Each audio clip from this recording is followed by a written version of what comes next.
So again, welcome back everybody. So far we have mostly heard scientific voices from the three different countries on our three major societal challenges. Of course, in order to be able to conduct good science, you always need the right political framework as well.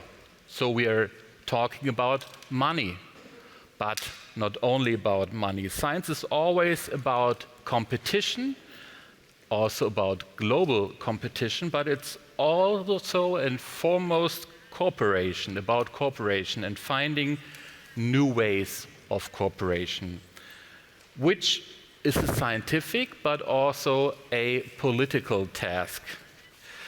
Because in the middle of complex and often worrisome global political developments, science needs the support from politics. So it's an honor to introduce this very distinguished panel to you. First of all, I'd like to welcome Petr Fiala, the Prime Minister of the Czech Republic. Welcome, Mr. Prime Minister. No. Nice to see you.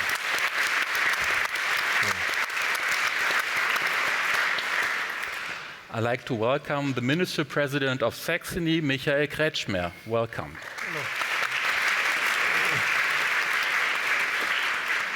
Hello. A warm welcome to Wojciech Murdzek, the Secretary of State in the Ministry of Science and Higher Education of Poland. Welcome.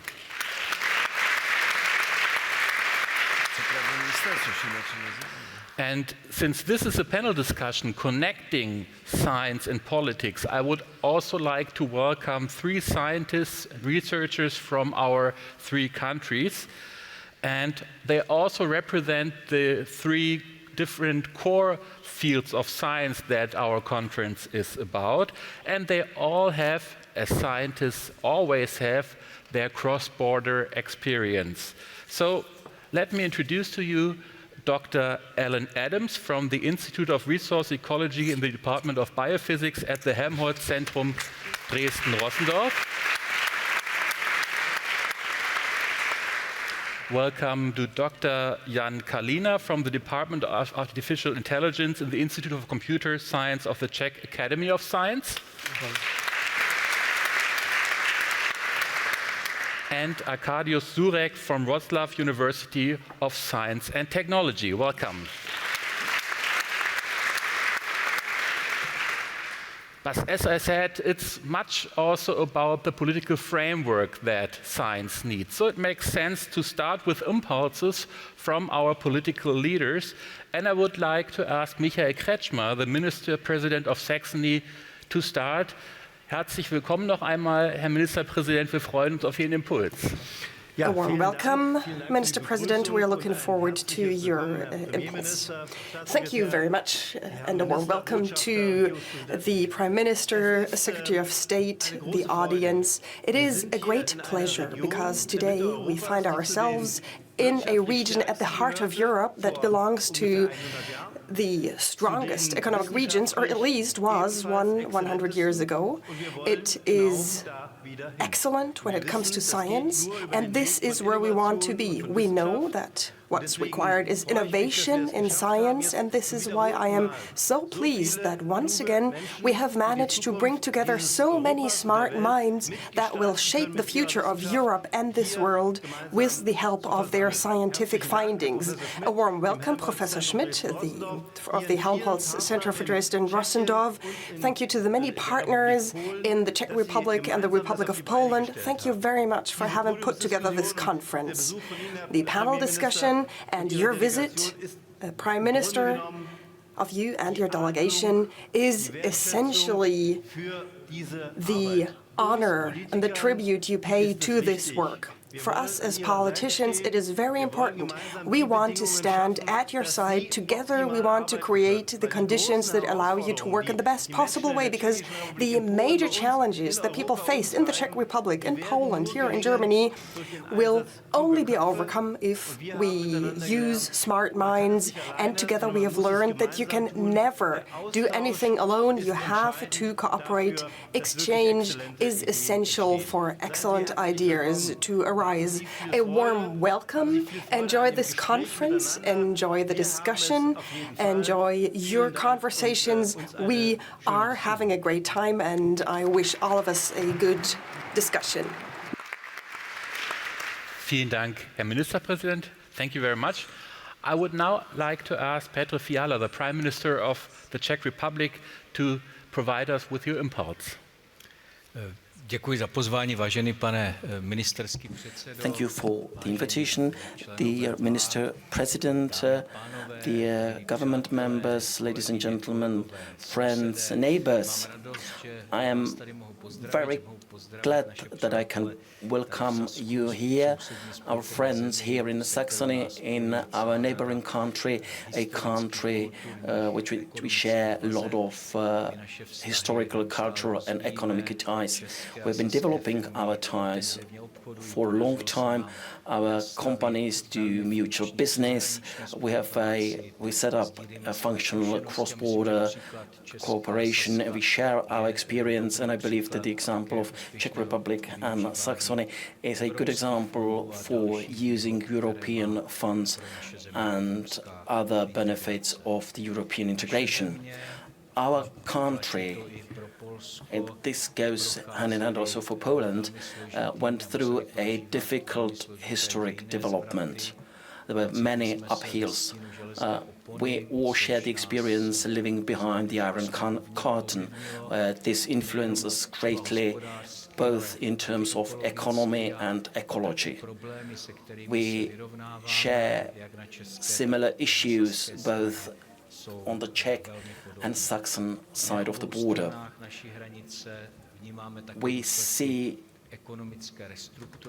the consequences of economic restructuring, both in terms of industry and within services. The major part of the jobs that are carried out by people will be done by robots automatically. In parallel, we live in land that has been marked with extraction of raw minerals, and these are all challenges we have in common. These challenges are not simple ones. We face risks we cannot avoid, but we can adapt to them to a major extent. And I always believed that one of the best strategies for preparing for uncertain future, for future challenges, is creating the best conditions ever for research and science. Science and development of economy can prepare us for new challenges. Therefore, I would like to congratulate to the start of construction of 2 international research centers that will create a lot of jobs in the Saxon region, as well as a big future on various levels. I believe that research institute and technological institute, their benefits is irreplaceable. And I'm making this statement as someone who has taught for 30 years at a university. I'm a former university president and dean. I'm glad that I was given the opportunity to talk to you here, and that we are talking about topics that will influence the life quality in Germany, Poland, and in the Czech Republic, as well as in the whole world, solving energy needs, healthcare issues, climate change, future development of artificial intelligence. These are all issues that are ahead of us. The main motto of the conference is building bridges. And I believe this is a very good motto, and this is something we should focus on in various aspects. science, research. These are things that are building a bridge for future generations. Should we multiply our chances and should we do our best for future generations, we have to start with building bridges among us, between us. Bridges between our nations, bridges between our regions, which is the case today. Such a small bridge, together with the Minister President, we start building today when we have signed the memorandum on the cooperation while implementing project of strategic importance. I believe this is a major development. COVID showed us how vulnerable we are. The war in the Ukraine showed us how dependent we are. We depend on authoritarian regimes, how this war is dangerous, not only in terms of the traditional raw materials, technologies, but also in terms of development of new technologies. Not even in electromobility we cannot depend only on supplies from China. We have to make sure that we are self-sufficient also in terms of raw materials and prevent any dependency on governments that are not reliable in terms of supplies. Therefore, we have to welcome the acts of the European Commission as it issued the Critical Material Act, where it endorsed the sufficiency in key areas. When talking about new technologies, about future, about providing for our raw materials and being self-sufficient, it's something we have been discussing with the Minister President. On our common border there is a major lithium deposit. This is a metal that has a major influence for the future, for the electromobility when producing batteries and providing for our self-sufficiency. And it lies in our common interest to use it as soon as possible, and the memorandum we have signed today will allow us to do so.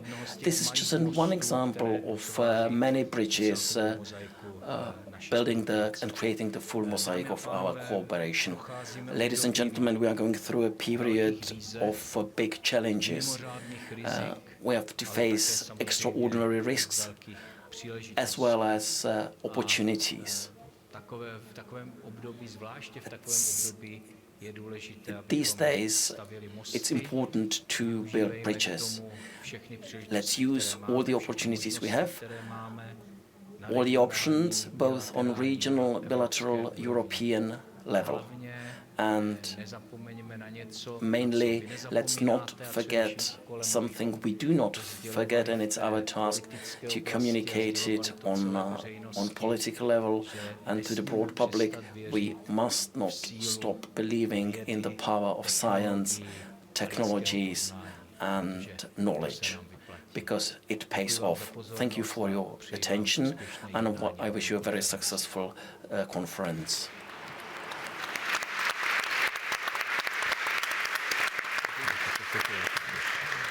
Thank you, Prime Minister Fiala. And I would like to say you represent a bridge yourself between politics on the one side and science on the other side. And I think we need more of those bridges in politics. Thank you so much for being with us. And I would like to move on to Wojciech Murdzek, the Secretary of State in the Ministry of Science and Higher Education of Poland. We're looking forward to your impulse. Szanowni Państwo, przede wszystkim bardzo serdecznie. Ladies and gentlemen, first of all, the Prime Minister of Poland, Mateusz Morawiecki, would like to greet you kindly. Unfortunately, he could not participate in this meeting in person. The topic is very interesting to him. I also had the pleasure to talk with the Marshal of the Voivodeship of Lower Silesia. He also sends his regards. The topic is extremely important because, as life shows us, if it's too easy, then we don't pose really fundamental questions, and life has forced us in the recent years to ask these fundamental questions to ourselves. These questions are important for whole civilizations, and if I look at you and see a full room here, full hall, then it is a great pleasure, because after the years of pandemics, it is a really great and wonderful worth in this personal meeting with so many interested people. These difficult times of the pandemic and the war and the challenges in which we as politicians have to make decisions which are precedents. There are no ready answers to phenomena on such a scale, in such a dimension. And we're looking for solutions, and in searching for them, we create legal frameworks, we create financial solutions. Sometimes we have to correct legal frameworks and mechanisms and the law and the financial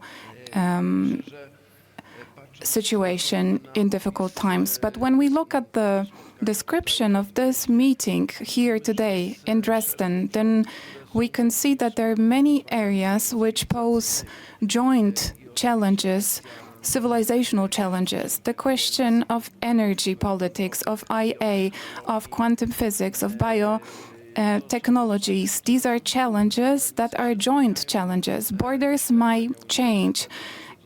Experiences of universities and science institutes might change. They might develop in different directions, but we face joint challenges today, and there are no other ways than the way of cooperation.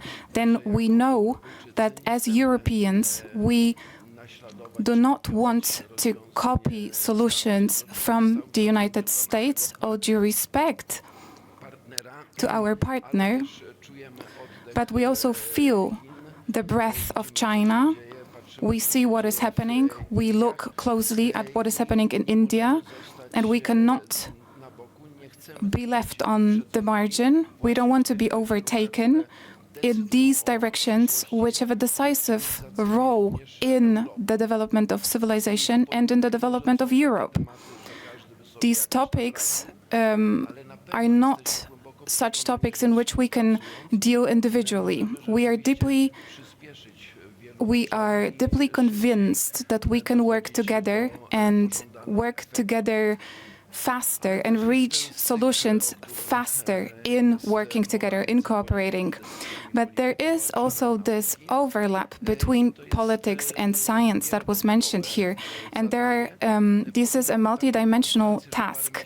I would like to mention that a few months ago, during a meeting of ministers who work on higher education, innovations, science, we started to think how this should look like, because it turns out that the discussion points to the fact that there are countries that use over 3% of their GDP and for science, and there are countries which only devote less than 1% of GDP for science. And during this meeting, in conversation with prime ministers and other ministers, they look for solutions how to change the situation, how to go from 1% to 3%. And it turns out it's a common surface, common room. We look for arguments, how to convince people in our own countries. It turned out the discussion was very vivid, and it pointed to one joint point. We have to make science more social. We have to show science in a way that is going to be understandable for wide audiences in a given society, so that science won't lose in a conversation with people who will fight for roads, for social solutions, because there is not a single realm of functionality where science wouldn't play a crucial role, where science wouldn't be the fundament, the foundation. But it's not as easy sometimes to present these topics. It's not as easy as opening a new motorway, as opening a new factory. These faster successes are more spectacular. Science requires lots of patience, lots of engagement, and lots of investment and patient work every single day. Work of scientists in the realm of scientific research and also in the realm of didactics, where people need to be skilled, need to be taught to face these challenges. And this is what we all try to do. And I think it's really important to talk about ways and models of bringing the science closer to people. And an illustration from Poland, but I'm sure it probably happened in all countries. During the pandemic, we felt fear. And what happened? Societies turned to scientists, work on the vaccination, work on devices which will help us breathe in need, find solutions fast. And this list was long and of requests, and the list was directed on scientists, first time for a very long time, or maybe first time ever. This shows that the dialogue has to take place, it should take place, and the world of science should show in a tangible way what we work on, what can improve the quality of our lives, what gives us the feeling of security, and why it is worth to support scientists, why is it worth to invest in science. And one more thought, one more signal. Our economic universities work on a report, they're finishing this work, in how, in a scientific way, it can be evaluated how financial needs from the state budget, which were invested in science. So how much do we multiply this worth when we count, or when we want to describe it in terms of the GDP? We know that the multiplication happens there several times in different countries, in different ways, in different institutions in different ways, but we know that in this financial world as well, this is a really tangible argument that it really is worth to find solutions that support science, because the effects are spectacular. There are lots of risks, there are lots of failures and defeats, but where successes happen, they have an influence on civilizational changes and also on our GDPs. Thank you so much, Wojciech Murdzek, Secretary of State in the Ministry of Science and Higher Education of Poland. And I think we have gotten very interesting impulses and we'd like to discuss, but first I have unfortunately to say goodbye to Prime Minister Fiala, who has to leave us. We really appreciate that you could take the time to be with us and give us your impulse, and we'll take this impulse in the upcoming discussion. Thank you so much, Prime Minister. Thank you. Vielen Dank. Alles Gute. Ja, Bis vielen bald Dank. in Prag, ja? Ja, vielen Dank. Thank you. But his seat will not be empty, because we'd like to welcome Dr. Mikuláš Bek. He is Minister for Education, Youth and Sports of the Czech Republic. Thank you so much for joining us.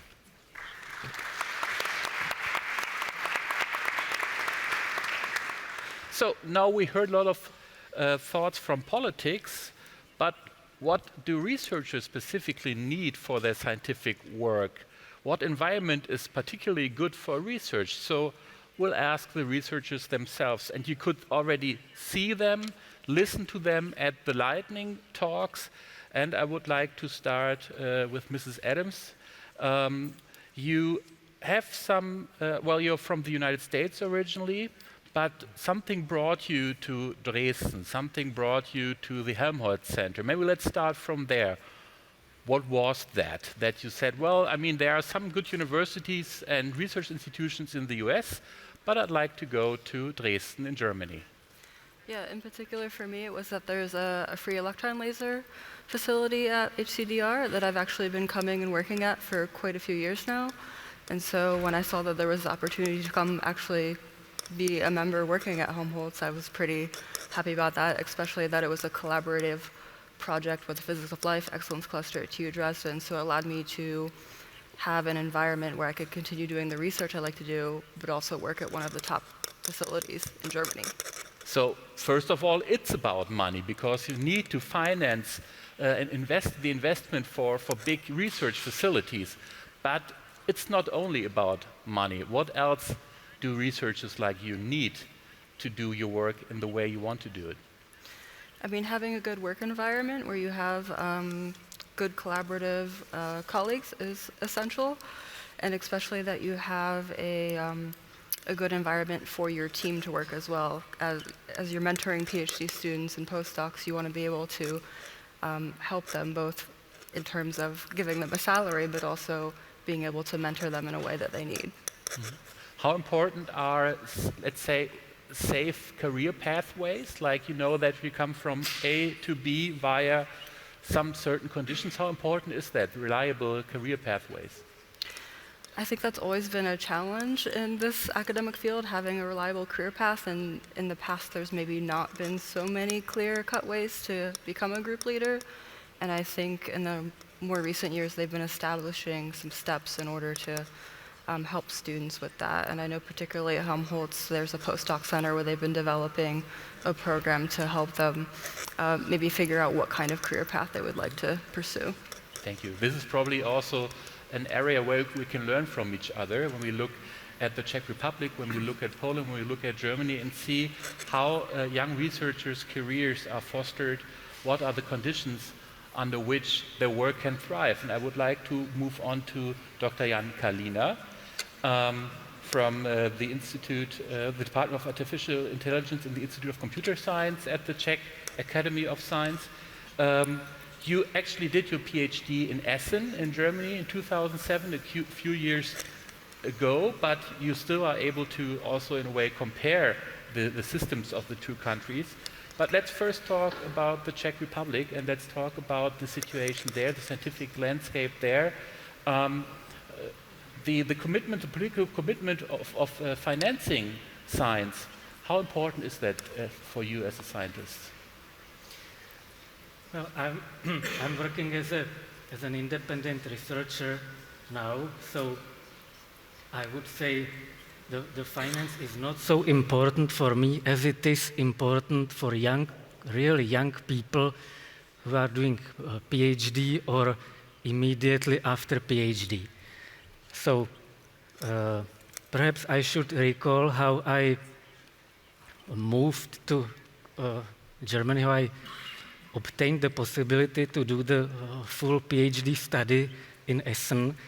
It was in 2003 when I had already 2 years of the PhD studies in Prague at Charles University after me, but somehow I was not able to approach to finishing it because my attention was focused on several different things, not just on the dissertation.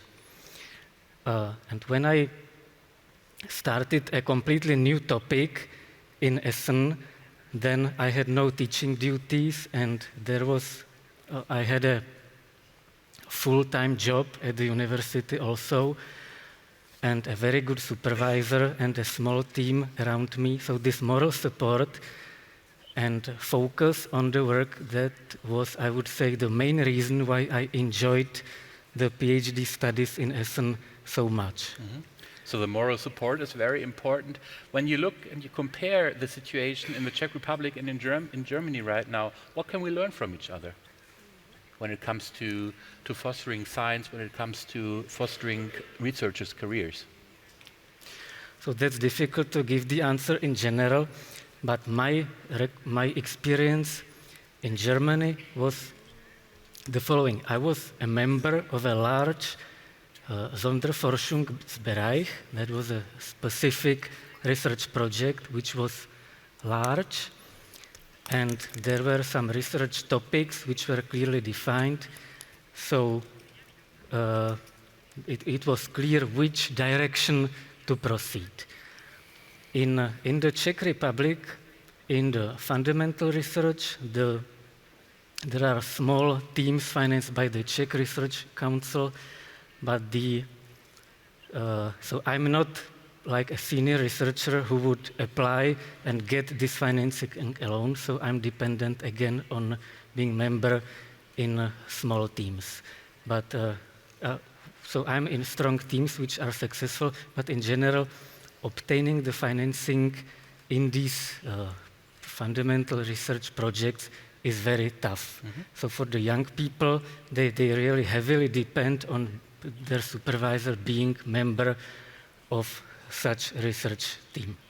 Thank you so much. And we'll keep comparing maybe what we can learn from each other, move on to Poland and to Arkadiusz Zurek. Actually, you also have cross-border experience. I mean, you're based at the University of Wrocław, but at the same time, in your lightning talk, you told us about work you're doing, for example, in the city of Cottbus, which is not Saxony, but close to Saxony. So maybe you tell us a little bit about the cross-border work that you are doing scientifically. I think cross-border cooperation between Poland, Czech and Germany, it's ordinary. For business, for ordinary people. For example, in everyday cross-border bridge in Görlitz is crossing 12,000 Polish people and 6,000 Czech people going to work. So for those people, this is something natural.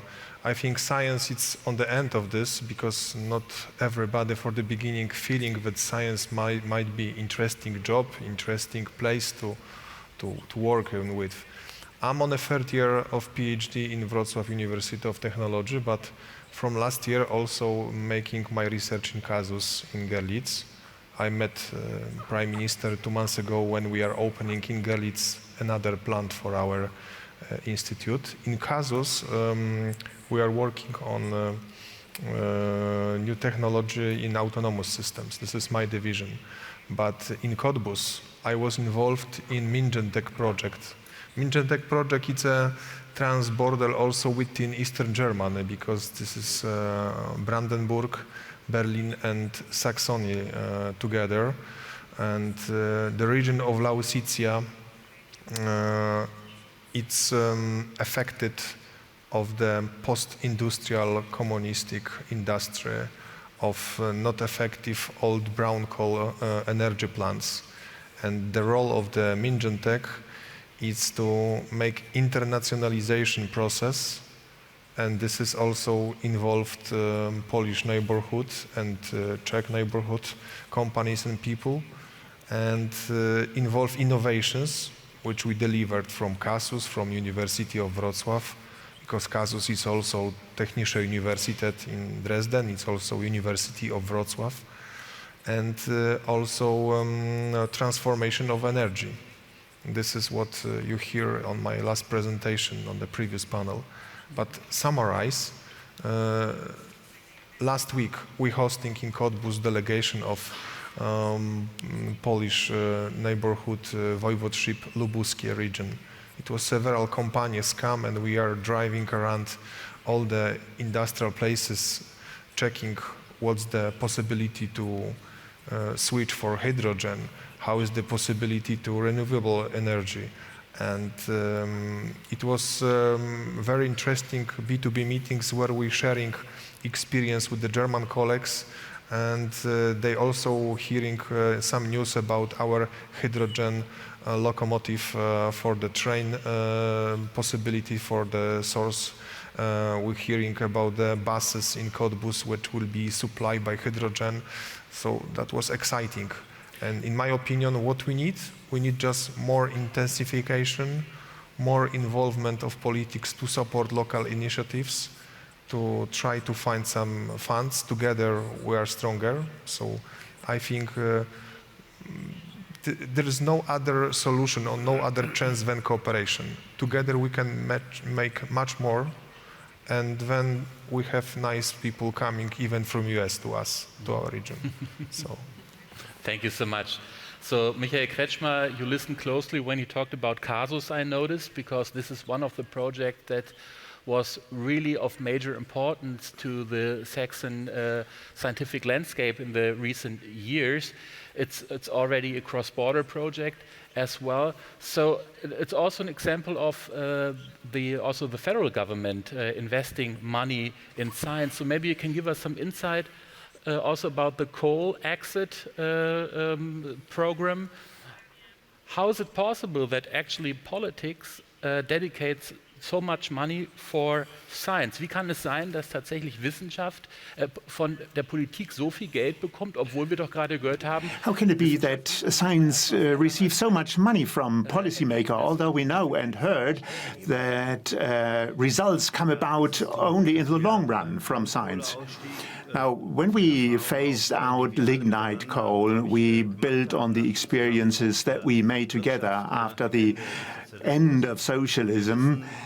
And we know that we can take a different approach, but everything takes time. It takes 10, 15 years. If you invest in science, if you want to do it right, after 10 to 15 years, you will have a result. You will have a new ecosystem arising. 2032, that's the agreement that we have made. This is 15, 16 years if we start right now. And we, in Saxony, like no other land, we have set ourselves two priorities. One of them is infrastructure. We want to establish a rapid train region to Breslav, to Wrocław, because we believe that this infrastructure, the fast train from Berlin, is something that brings people together and peoples. And the second priority is science. A German-Polish research institute, Kassel in Görlitz, the Prime Minister talked about the Institute for Astrophysics and an institute for the future of chemical industry. And I believe Ms. Adams boiled it down and put it very nicely. Why do international scientists come to Europe? Why do they come to Saxony, to our region? There's either an infrastructure in place, which is so special that you can do your science only there. A telescope, a reactor, or a radiation source. We won't have that always. Or secondly, you have a place where smart people, bright minds, from an international background and with a long-term financing, have the opportunity to work together in the long run. And this is what we want to achieve for our structural change, and this is what the three regions, the three countries, are able to achieve for themselves, for ourselves. My wish, my hope is that this conference results in money that we only have at limited terms in Saxony, in Poland, and in Czech Republic, that we increase it through a lever through the European Union. And that's the purpose of this conference, for you to get to know each other, to make applications that will enable you to get access to the European Research Council and other grants, that you are successful and we can bring these funds to Saxony, to Poland, the Czech Republic. If things are excellent enough, if you have time enough, it will always work out. And there are numerous examples in Prague, in Liberec, in Wrocław, in Saxony, where exactly this is what played out. Short question. Politicians, do they need this argument that this will lead to economic growth at the end of the day? Or can you also use the argument by saying basic research is important in itself? How important is this argument? Answer, it always starts with basic research, and that leads to the effects described. And if we talk to each other as scientists and as science policymakers, it's enough. But if we talk to journalists and speak to the outside world, we need to do a little bit more of explanation. And then we tell the story that humankind only was able to develop because they learned things over time. This is what led to the invention of the wheel initially, or the mobile phone, or we can fly to the moon. Well, yes, you need to have these explanations and illustrations into the population at large, and that's totally okay this way, because what we are talking about is taxpayers' money, not always. Interesting, Mr. Murdzek, that you talked about, you said we have to make science more social. And this is a phrase that I found really catchy. Maybe you can elaborate a little bit on that, because obviously this is also about explaining to society why society needs science. Maybe you can talk a little bit more about that. Na pewno jest tak, że nauka jest...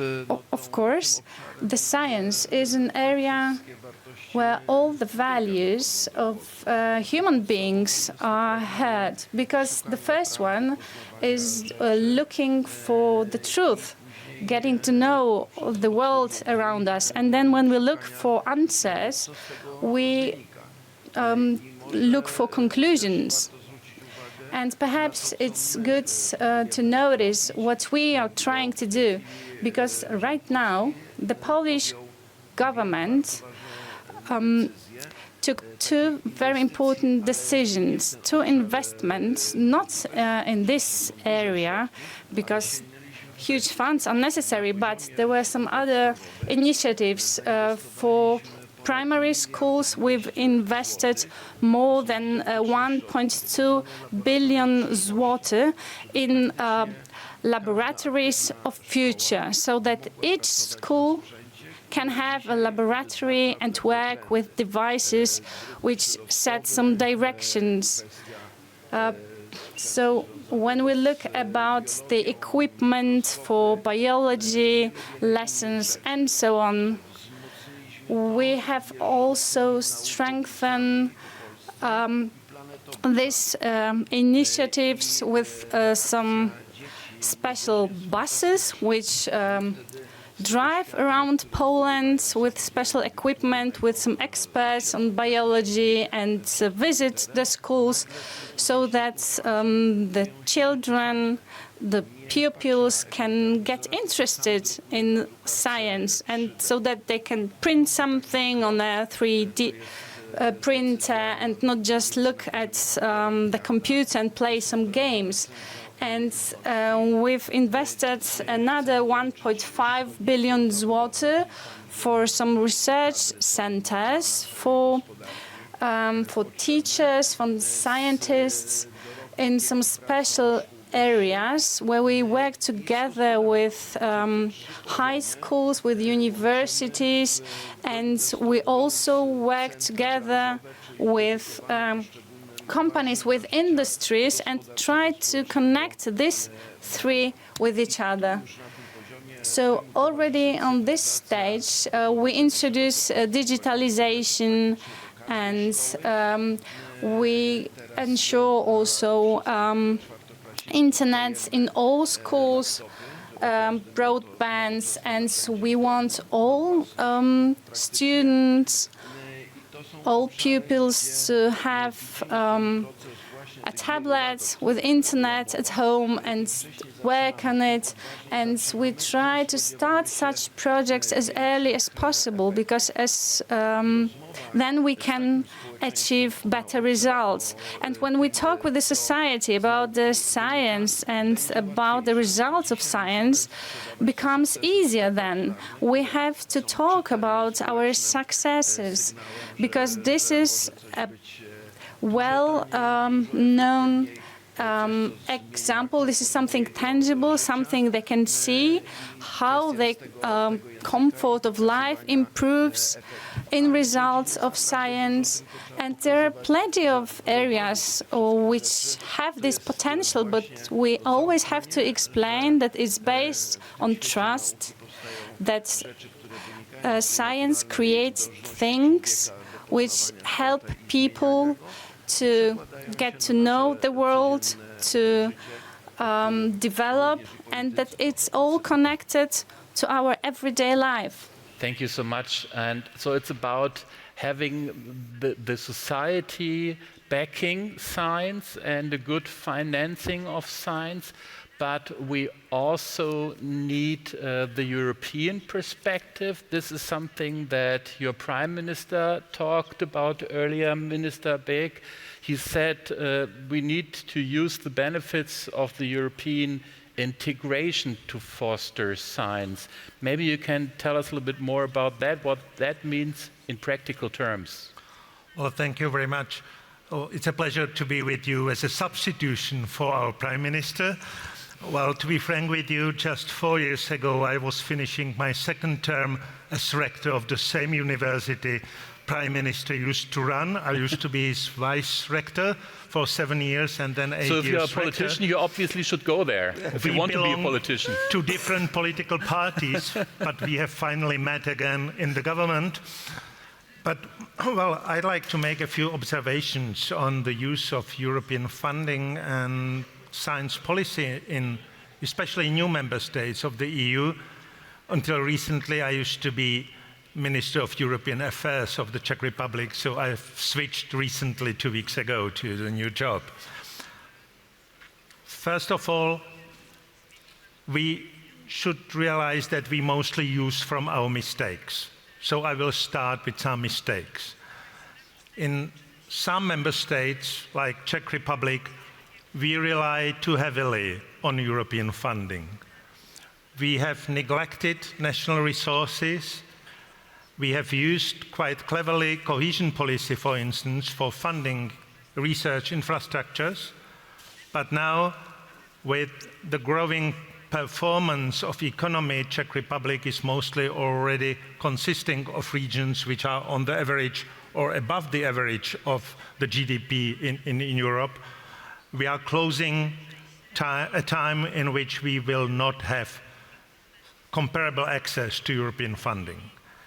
And we have to get used to the new situation, and it's a painful process.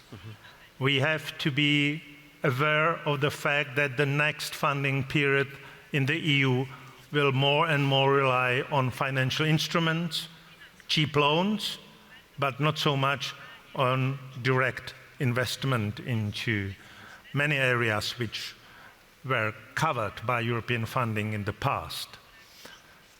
The second problem with the science policy in many countries is the huge temptation to micromanage institutions and to develop a very complicated spectrum of various grant schemes and instruments.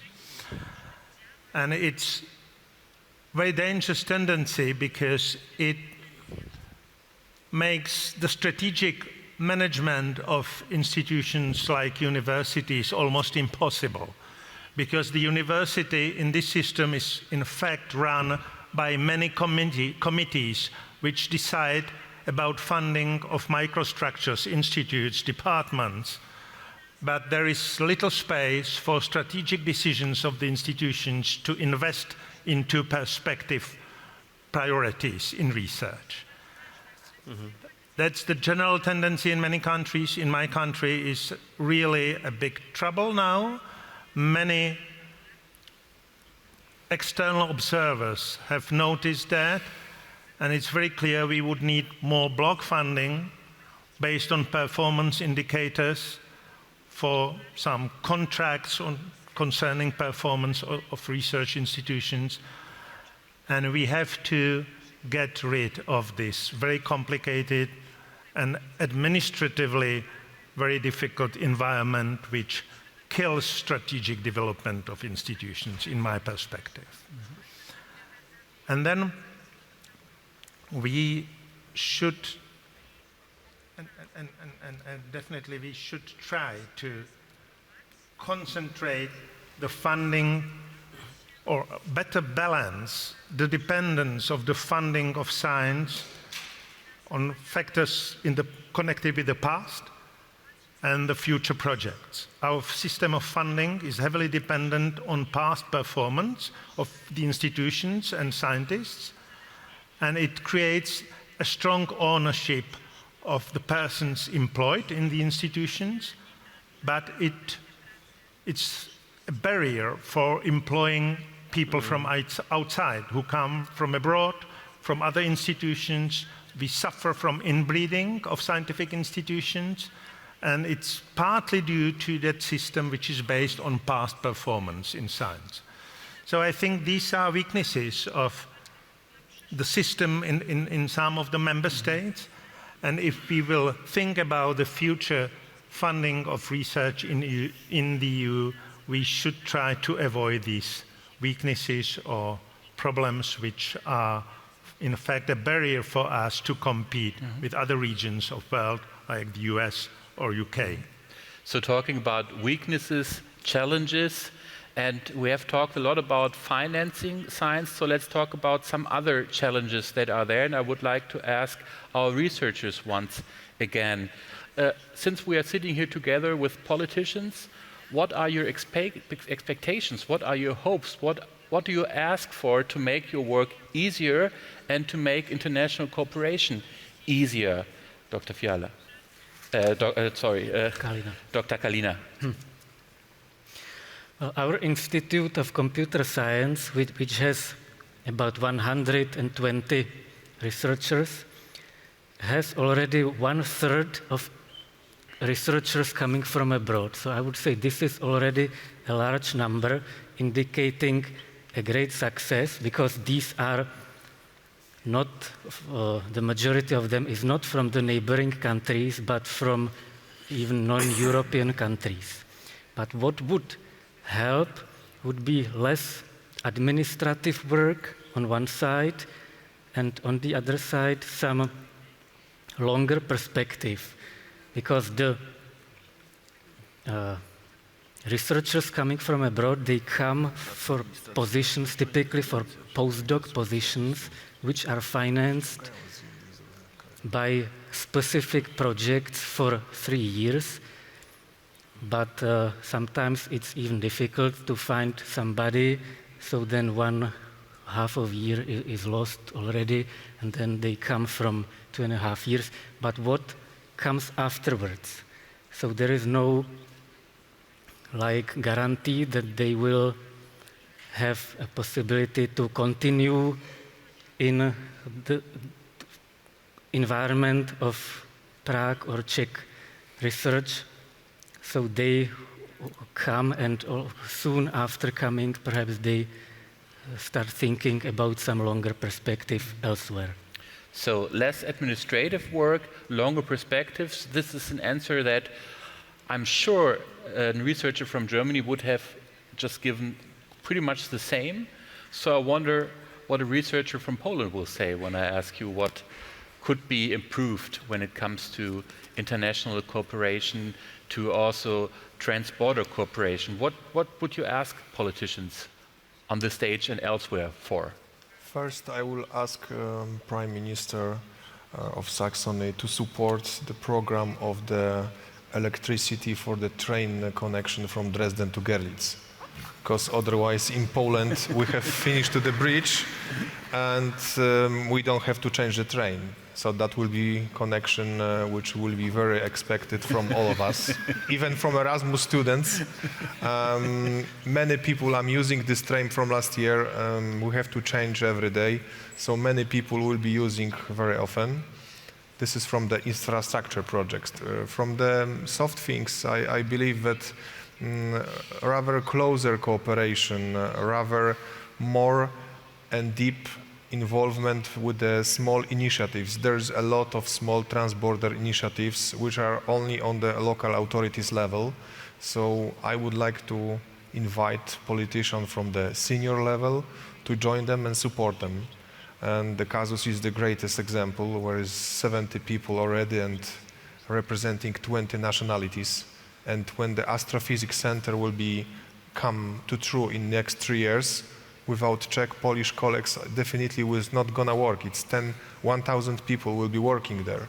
So we have to be closer with such a project. So another thing, I think it's rather more promoting such investments in the neighborhood countries.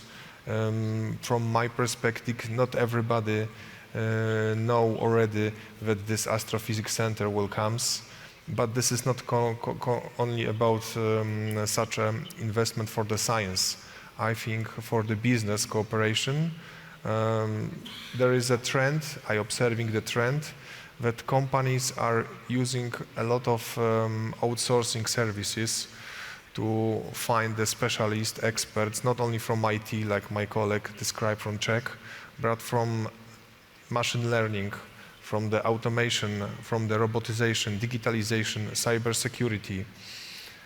We have very nice cybersecurity specialist in Wrocław. But why not to transfer this knowledge to the Saxony, to the Liberecki Kraj? This is just sort of connecting people, more meetings, more innovative initiatives, working with all bodies from the local authorities, from the Landkreis governments. So it's basically about more communication, more spaces to work together, to meet, which shows us how important also, as you mentioned it, infrastructure is, traffic infrastructure is in the end as well. So I would like to ask Alan Adams about your experience. I mean, I asked you earlier what brought you to Dresden, what brought you to Germany, and now maybe you would like to tell us what could even be better, and you may also compare that with your home country, with the scientific situation there, the situation of science institutions there. So what could be better here? Not only in Saxony, but in the neighboring countries as well. I think more flexibility in funding longer PhDs is maybe something that would be much more attractive to having international students come. In the US, our PhD programs are quite a bit longer. For instance, my PhD was 6 years compared to the 3-year average in Germany. And I know many students struggle to finish their PhD in 3 years, and especially when they aren't sure if they have funding to continue longer. So I think having flexibility in funding their PhDs for a longer period would be really helpful. Mm-hmm. So longer PhD programs would be one thing. I think that it really varies also between disciplines, but in your discipline that would be a good idea. What about the whole situation like at the universities, at the research institutions? Is the whole environment just the way you would like to have it? I mean, where I work, it's very international and very collaborative, so I really enjoy this. And for me, it's all positive. So basically, you're pretty happy. That's great to hear. So I think, Michael Kretschmer, you also are glad to hear that. Ich kann mir vorstellen, dass Sie das auch gerne hören, wenn eine US-Wissenschaftlerin I'm sure that you love hearing that if a US scientist tells you that there is not much to complain about, that it's a wonderful situation, longer PhD programs. From your point of view, what do you think could be improved? Well, from what you've all said, I have to say that I can relate to that. Science has to be open. Science should not get stuck in one place, and you've all said it, it has to be a healthy relationship, and at the end of the day, every country has to decide on the size of the scientific system it has, and to make sure that new things find their way into it all the time. But nevertheless, there are issues that are worth discussing, such as young researchers groups and promoting them. We did not have that in Germany before. Now we have the Humboldt professorship. All that developed with time.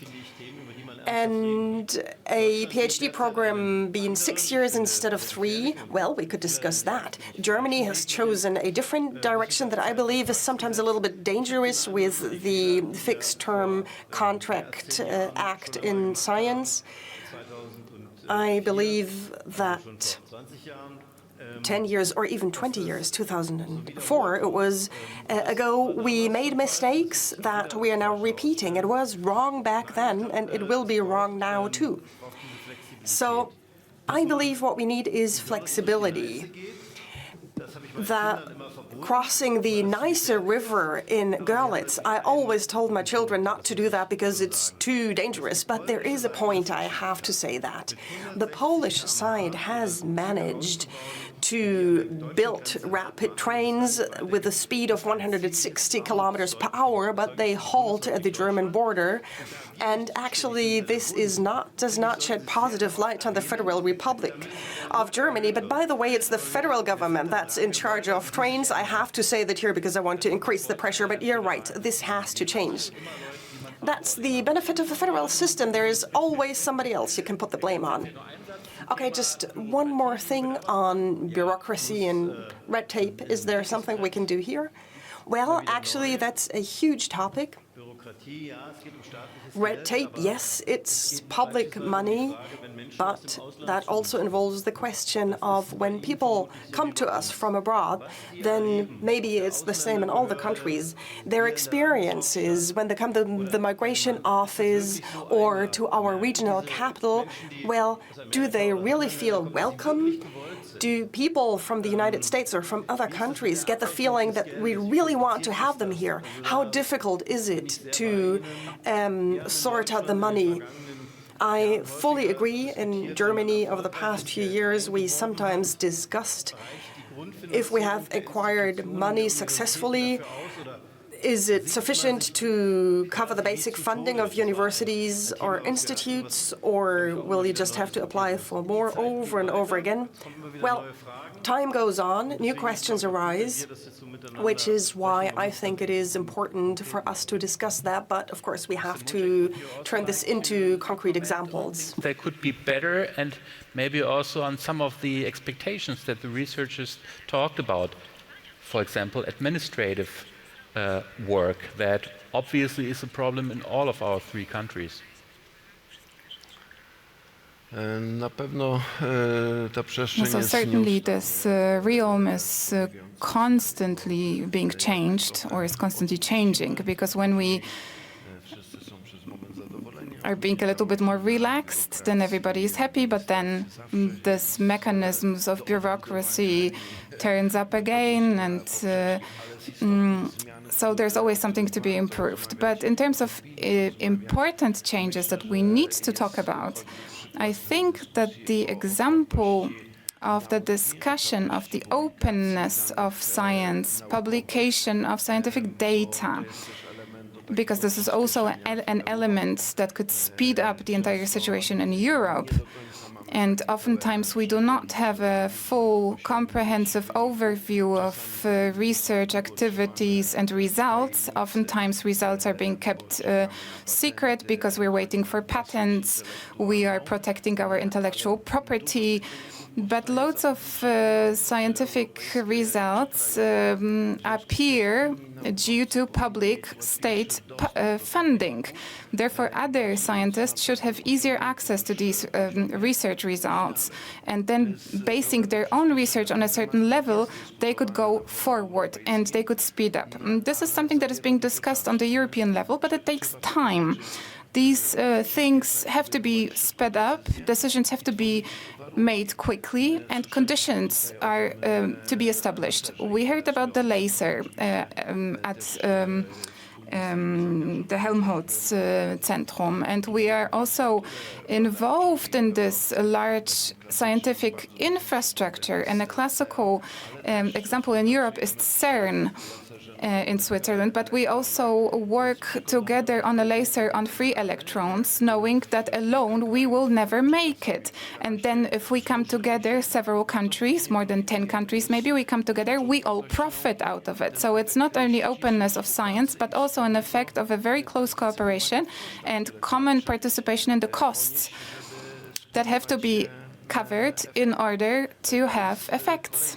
So this is another space in which we should look for possibilities to speed up a topic that is not particularly liked in the world of science, but also a system of quality assessment in the world of science, to have a possibility to fish out what is the best, what can change reality out of things that are maybe needed but not breathtaking, not breaking through. And the scientific world itself is discussing what to do, not to make life for people harder, but to have an option to evaluate what is being done. So this is another topic that is being discussed.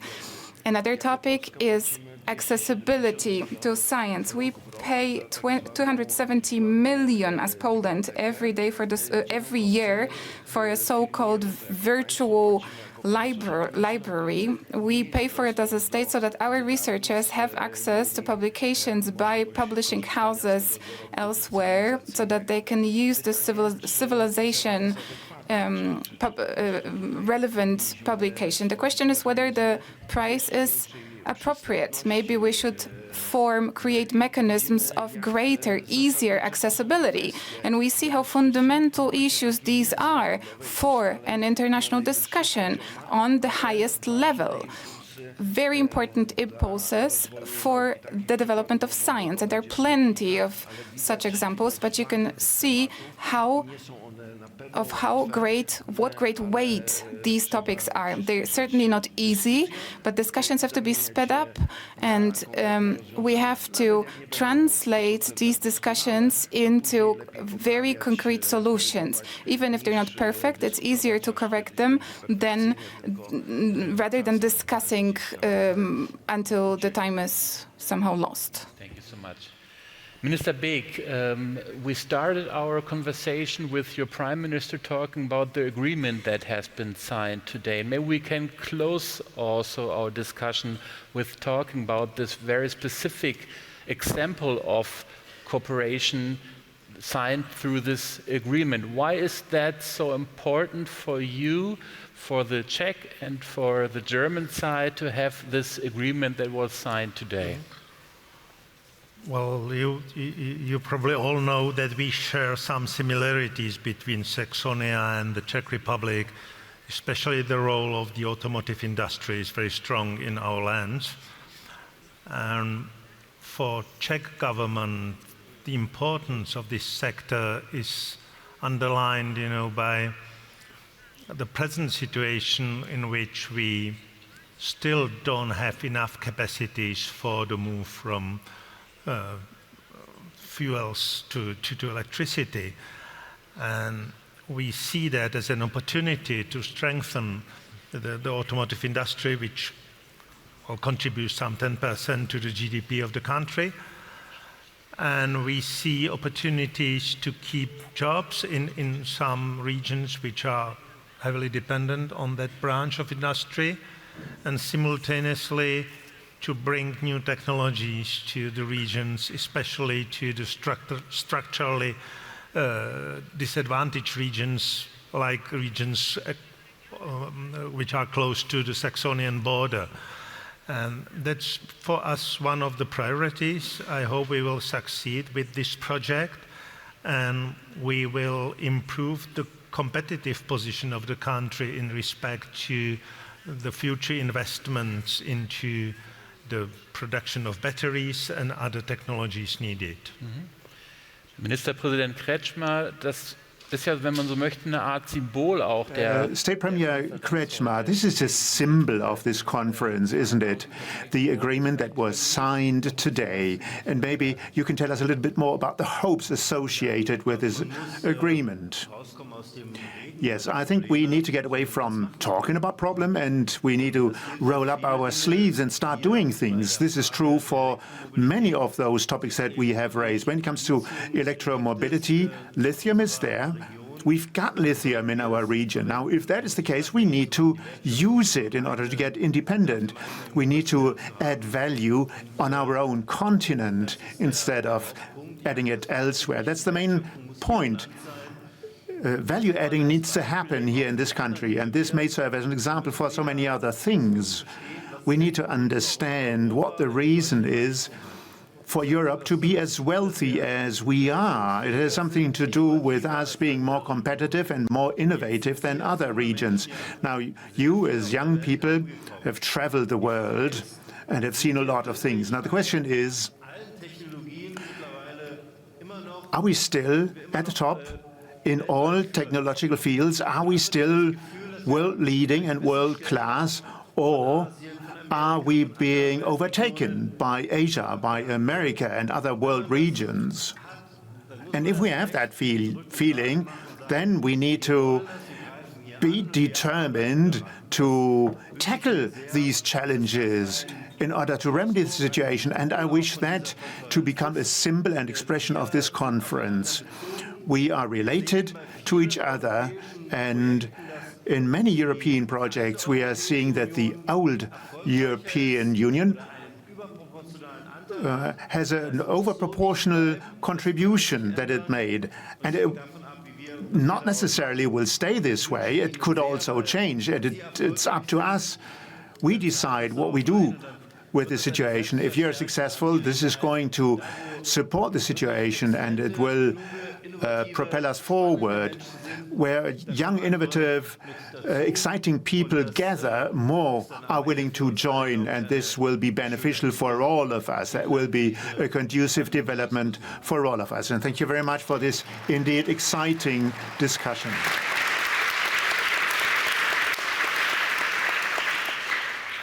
Klingt erstmal trivial, dieses Zusammen sind wir stärker, aber ich glaube, das ist etwas, was vor allem aber nicht nur in der Wissenschaft so gilt und etwas. It sounds trivial when we say together we are stronger, but this is particularly true for this region. We can form a stronger scientific cooperation between our three countries. Thank you so much to all of you, to Dr. Kalina, to Dr. Adams, to Dr. Jurek. And thank you so much to thank you very much to Mr. Murdzek and to Mr. Beek, Minister Beek, and to our Michael Kretschmer, our Prime Minister of Saxony. Thank you so much for this talk, and I think this is another applause that we should give for that.